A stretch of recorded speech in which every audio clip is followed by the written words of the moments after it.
Hey guys, welcome back. I hope you are having an amazing day. Let's get right into the stories. The first one is an entitled People Story. I learned a valuable lesson about the importance of home security cameras when I moved into an upscale neighborhood with my wife. As a black man, I didn't anticipate the discrimination we would face, especially from our neighbor. We found our dream home, complete with a beautiful pool and a spacious garden for family gatherings. Little did we know that our neighbor harbored racist beliefs and couldn't fathom two black people living in such a nice house. One fateful day, while enjoying a peaceful swim in our own pool, chaos erupted around me. Three police cars screeched to a halt outside, and officers stormed into my backyard, guns drawn. Fear coursed through me, as I worried that I might become another tragic headline. Trying to remain calm, I engaged with the officers. Me. "What is going on, officer?" Officer. "We received a call about a trespasser who might be armed and dangerous. Get out of the pool now." Me. "Officer, I own this house. If you follow me inside, I can show you the paperwork. As you can see, I'm wearing swim trunks and have no weapons. I won't make any sudden moves, and my hands will be visible." I took these precautions because I wanted to ensure my safety and avoid any unjustified violence. Thankfully, after confirming my ownership, the officers calmed down and holstered their weapons. As they prepared to leave, my neighbor, fueled by her racist views, emerged from her house, vehemently demanding my arrest. Neighbor. "Wait a minute. You have to arrest that man. He was trespassing and swimming in that pool." Officer. "Ma'am, he owns the house. Please return to your property." Neighbor. "He can't possibly own a nice house like that. Just look at him." It was painfully clear that she was driven by racism, using the police to harass me simply because of my skin color. Despite the officer's repeated explanations, she persisted in her prejudiced delusion. I hoped that she would resort to passive animosity, allowing us to coexist without further incidents. However, it didn't take long for her hatred to manifest in an even more threatening manner. During a peaceful Sunday brunch with my family in our garden, the neighbor scaled the fence, brandishing a gun and pointing it directly at my face. Paralyzed by fear, I couldn't help but envision my life ending abruptly. Neighbor. "I've called the police again due to all this noise. This neighborhood used to be nice until you came along, turning it into some slum. I don't know what lies you told them last time, but I know you don't really own this property." Me. "I don't know what you want to hear, but we legitimately purchased this house." Neighbor. "Bull crap. I know you're kind. I'm confiscating this property for the town, and once the police arrive, they'll arrest you and send you back where you belong.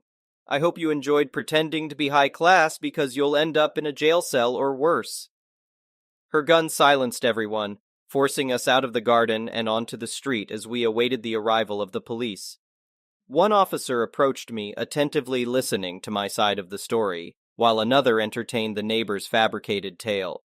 She weaved an intricate lie, accusing us of breaking into her house and attempting to rob her at gunpoint. However, unbeknownst to her, I had installed security cameras that had captured her entire vile act. Presenting the footage to the police, I exposed her lies and demonstrated how she had intruded into our garden with weapons drawn. I explained that we were peacefully enjoying lunch when she aggressively barged in. The police had grown tired of her deceit and falsehoods. They asked if I wanted to press charges.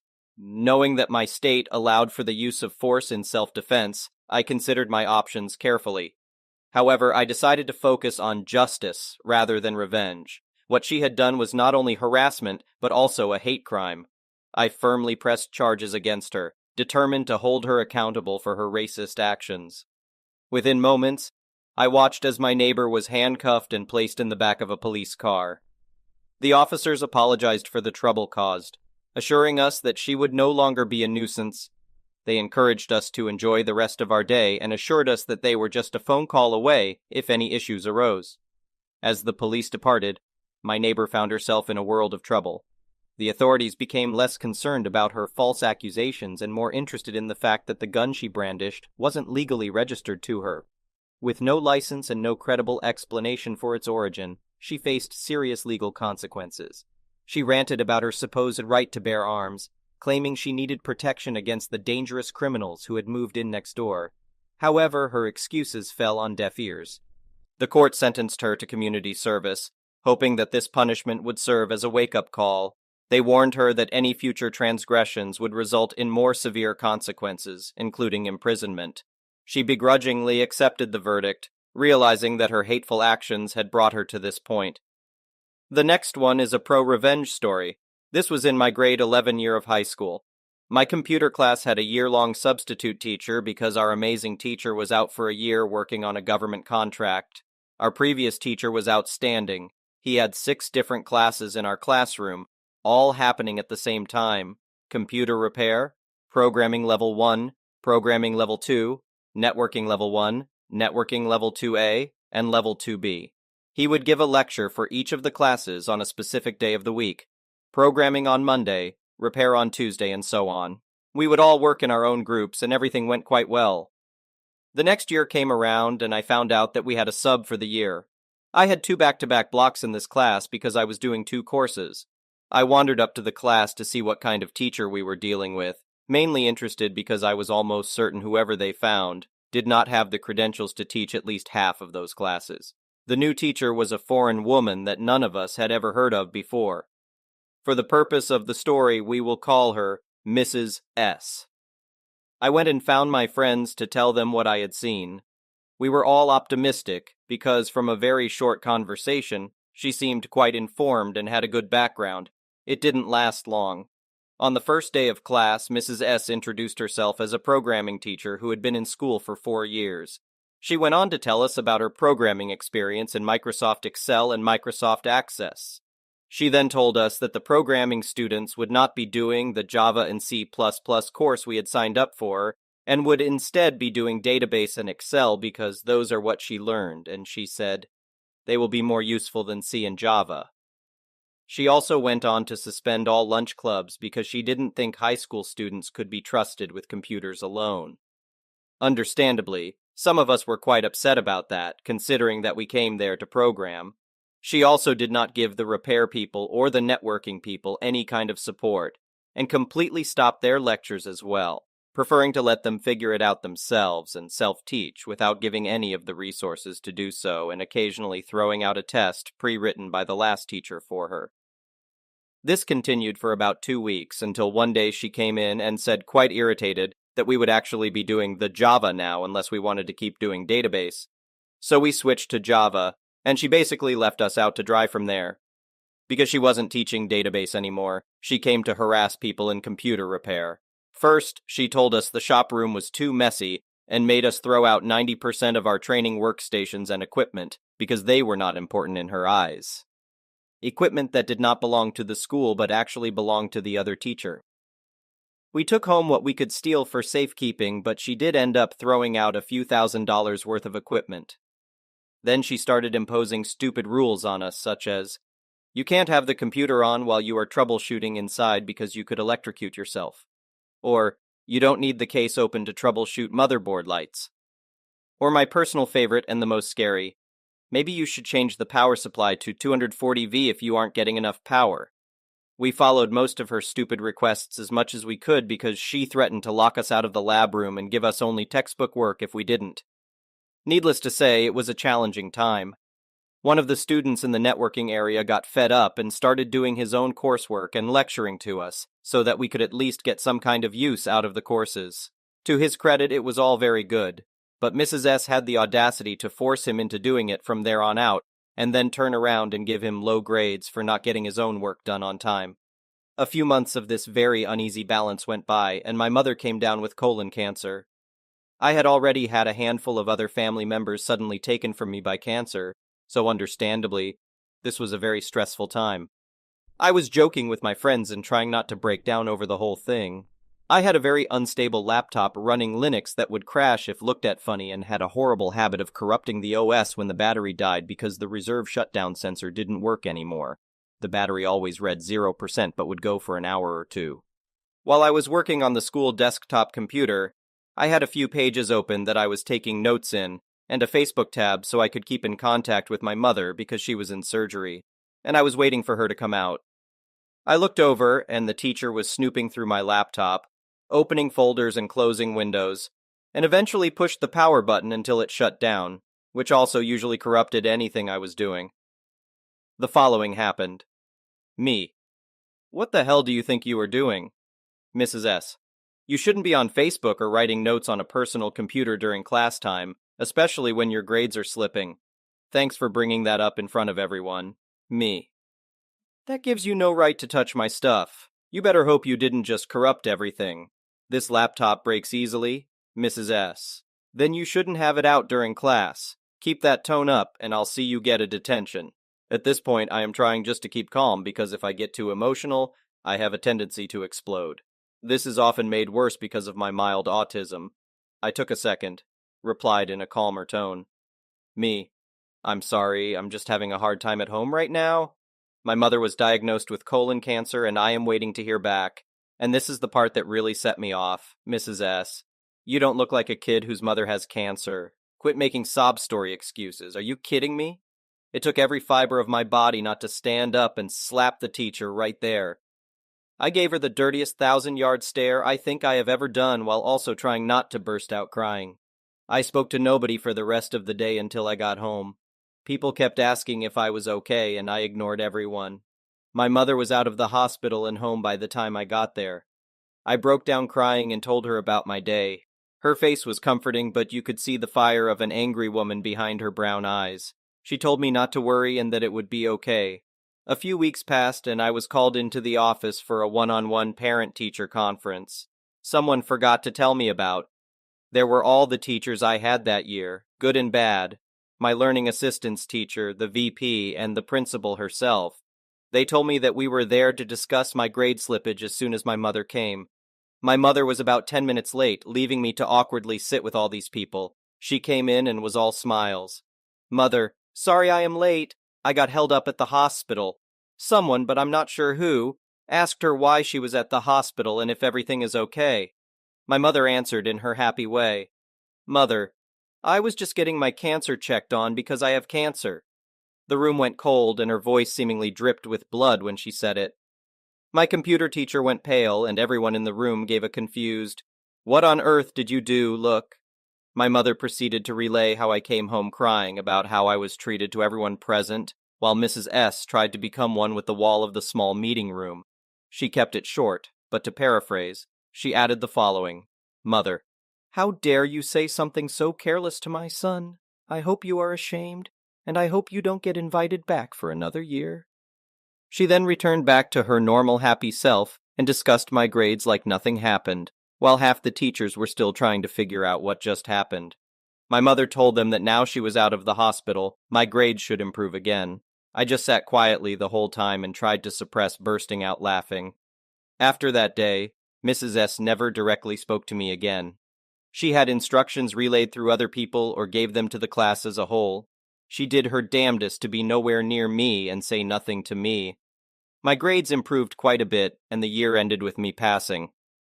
Mrs. S. was previously offered a job at the school as a secondary computer teacher, but after all the trouble, the job was pulled back. The next year, when our first computer teacher returned, he was furious to learn most of his equipment and personal books had been thrown out. We returned the things that we snagged during the purge, but he still lost a few $1,000s worth of personal teaching stuff. The school paid him back with $10,000, but he says he lost so much more than that in time and preset handmade equipment. We told him all about the horror show, and he gave us all an extensive test, normally given at the end of the year, which the vast majority of us failed. We ended up redoing all the computer courses from the previous year because, in his words, she didn't even teach us the basics.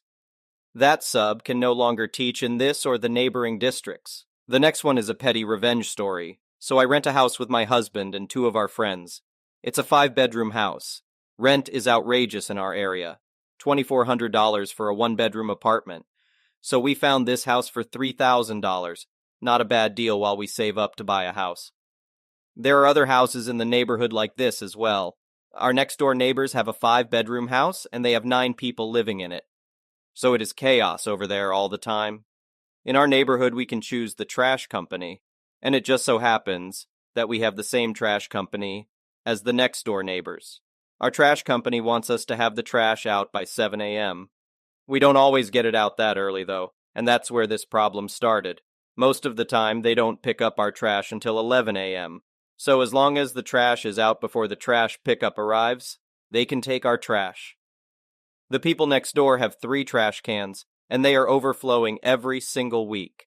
They put their trash out the night before, but unfortunately our neighborhood has raccoons and foxes, so the trash is always getting into it. Last time a raccoon got into their trash and left a mess in our yard, but they wouldn't pick it up.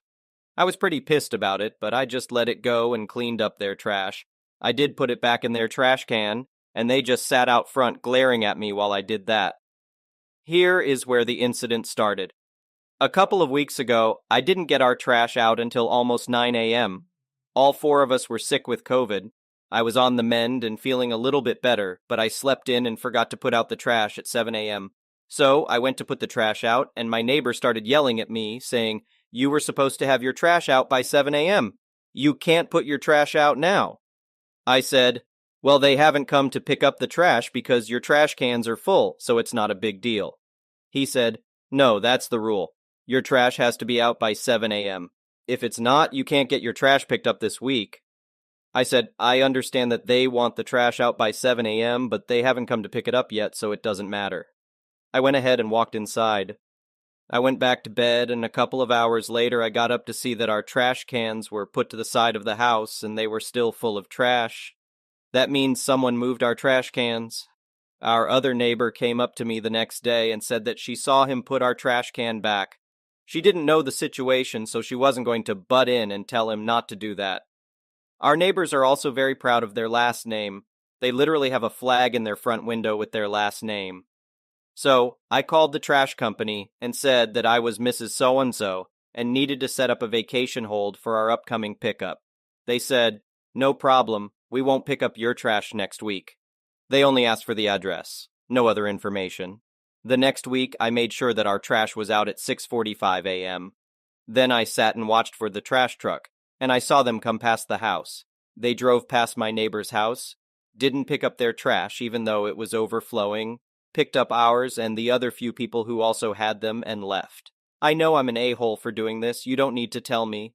I may have crossed the line, but he also crossed the line by touching our cans, moving them, and setting foot on our property. I'm adding an edit to mention that our lease is up at the end of this month, so we won't be dealing with these crazies for much longer. And if they mess with the house, good. My slumlord can deal with it. The next one is an entitled people story. I-17F feels so humiliated, I can't believe I'm writing this. So a couple of days ago, I went on a walk with my baby to a park. On the way back, I was pretty hungry and stopped by this cafe for a quick bite and ordered a soup. I paid and sat at a table, then the baby got fussy, and I knew it was time for her to eat. I had a bottle packed, but realized I accidentally left it at home, so I just gave her the boob. Then I heard a lady say, "Are you serious?" I didn't think anyone was talking to me, so I minded my own business because that's what you do when nobody's bothering you. Then I felt someone harshly tapping on my shoulder, and the same lady said, "Excuse me?" Annoyed that someone was hitting my shoulder, I turned around and said, "Excuse you?" Karen replied, "That's inappropriate. You need to stop." I responded, "Stop what?" She said, "Are you ducking stupid? Of course you are. That's probably why you have a baby so young." That was a good one. I'll give her that. She mentioned something about this being a public place and how she didn't like that I was exposing myself in front of her husband, who was sitting at the table next to us, watching his wife act stupid. She suggested I go to the bathroom to take care of that or something, and that I shouldn't bring a newborn baby, my baby is obviously too big to be a newborn, out in public anyway because of corona and stuff. She wasn't even wearing a mask and was all up in my face, so obviously not that concerned about corona. I wasn't going to the bathroom because that's weird, and I wasn't leaving because I was waiting for my soup. I tried to politely tell her that I'm not leaving, and if she's worried about corona, she should back up away from me and my baby, and everyone can mind their own business like normal people. She said, "Okay, I'm telling." How mature. She walked off, and I looked over at her husband, and he said, "You should be more modest." I just cringed at him and looked away because I'm not about to argue with a grown man. The manager eventually came over and said I needed to stop or leave. I was kind of mind blown because I thought kicking someone out for breastfeeding was illegal, but apparently not. I said, "Well, she's hungry, and she's going to cry if I stop, And I'm not leaving because I'm waiting for my soup, which they said would take 20 minutes because of something going on or whatever. And at this point, there would be about 15 minutes left. So, can I get a refund? He said they don't do refunds, but can give me restaurant credit like a gift card or something. But I'm definitely not going back there, so I won't need that. And I just left. Of course, Karen mumbled a few things about me being a slut or whatever to the manager, and I told her to shut up. Then she started screaming, but I walked out the door before I could hear her tirade on me, and the manager stopped her from following me. By the way, I'm in Los Angeles, which isn't a really conservative area. But yeah, that was my first experience with a Karen. The next one is an entitled parent story.